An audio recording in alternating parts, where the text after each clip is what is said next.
Greetings, students, and welcome to our session today.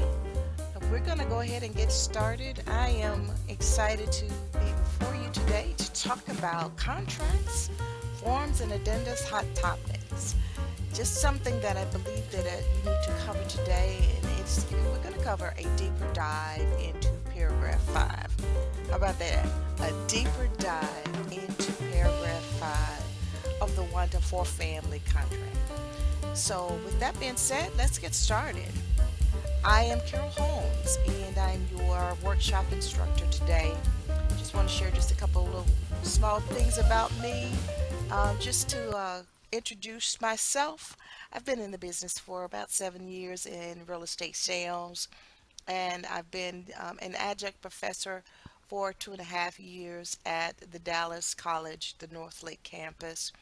I'm also a member of the National Association of Real Estate Brokers, and I'm a former past president of the Women's Council of the Dallas Association of Real Estate Brokers. I just completed my tenure there, doing a term from 2020 to 2021, and I was fortunate to be named a Realtist of the Year last year, and also have a master's degree in adult education and training. So that's just a little bit about me. So I just wanted to share that today, and I hope we'll get an opportunity to get to know a little bit more about you. But as we deeper dive into our subject today, let's talk through our workshop objectives.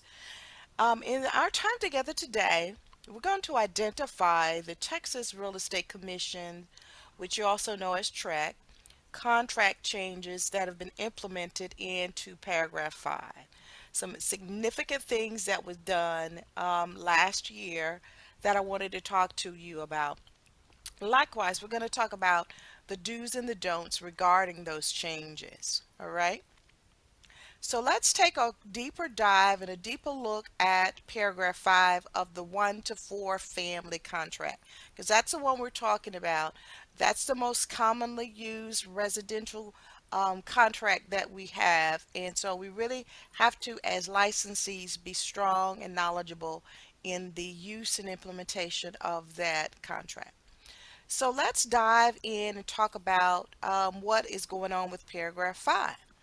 So what we have is actually put together just a little snippet sample of what that paragraph looks like and filled in some information already. So as we begin to look at it, the earnest money and the termination option fee are all together in this one paragraph. And I do think that makes perfect sense, largely because there was a time that the termination option paragraph was in the toward the back part of the contract. It was in paragraph 23, and now they've moved it up, and so it's actually a much smoother combining. And so Trek laid some rules out with regards to how this combination and what the rules are now going to be. So it's basically saying within 3 days after the effective date, the buyer must deliver to the title company, which is also known as the escrow agent. And I put in their address a certain amount. And in this example, it was $3,600 that I selected for this example as earnest and $300 for option period. So let's talk about what that really all mean. There was a time that buyers would deliver their earnest money to the title company, but then they would deliver the option money to the seller. And so there was two different transactions, two different stops and things of that nature. So now Trek has said, okay, you bring it all to the title company. And Mr. Buyer, you can either bring it as one combined single payment, or you can bring it as two checks or two money orders, two separate payments, okay? So that's one big change that we do definitely see. Now, with the other legends here, option items 1, I just put in 0 because in this example, my client's not bringing any additional earnest money to the title company at any given time. But option 2 here defines kind of the timeline and the delivery dates. So it says if the last day to deliver the option money, option fee, or additional earnest money falls on a Saturday, Sunday, or a legal holiday, the time to deliver the earnest money option fee or additional earnest money as applicable is extended until the end of the next day that is not a Saturday, Sunday, or legal holiday. So let me break that down into kind of what that is saying. Say hypothetically that in this example the contract was signed and all parties agreed, and the effective date was February 14th of, we'll say, 2022. Okay? All right. So we know by our own example and by experience that the effective date is the date that causes us to perform. That's our clock. That's our measuring stick for performance.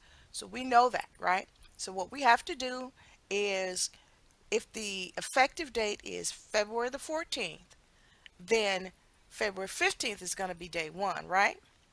Very next day, the 16th, is day two, and then the 17th is day three, and everything needs to be in place by day three, which will be, in this example, February 17th by 5 p.m. So what this second paragraph right here, or second sentence rather, is saying is that if that third day that you are to deliver the money, or the last day, falls on a Saturday, Sunday, or legal holiday, then it's extended to the next day that is not a Saturday, Sunday, or legal holiday. So that's important to keep in mind. Okay. Something else that was added is this other option on paragraph 3 here, which says the amounts the escrow agent receives under this paragraph shall be applied first.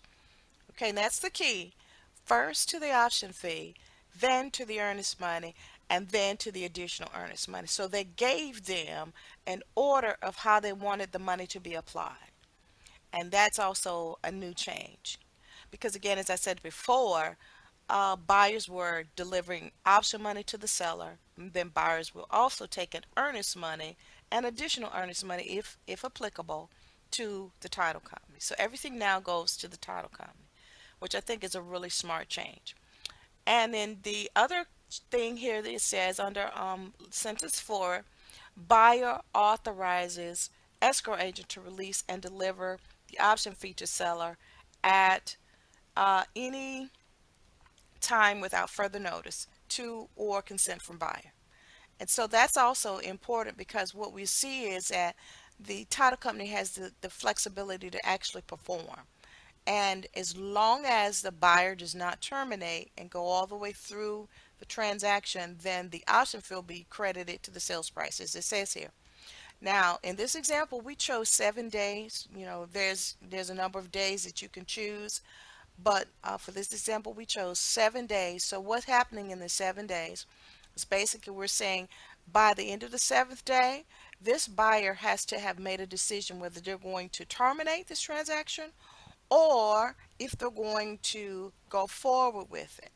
And those decisions and notifications of their termination, if they're going to exercise that right, because that's what the $300 is giving them, a right to exercise the ability to terminate at the end of a 7 day period. Now, you all know lots go on in the 7 days, such things as the inspection is performed, the buyer's doing lots of due diligence, they're researching home warranty companies, insurance companies, a lot of behind the scenes things are going on with the lender as well as the title company. So at the end of that seventh day in this example, by 5 p.m.,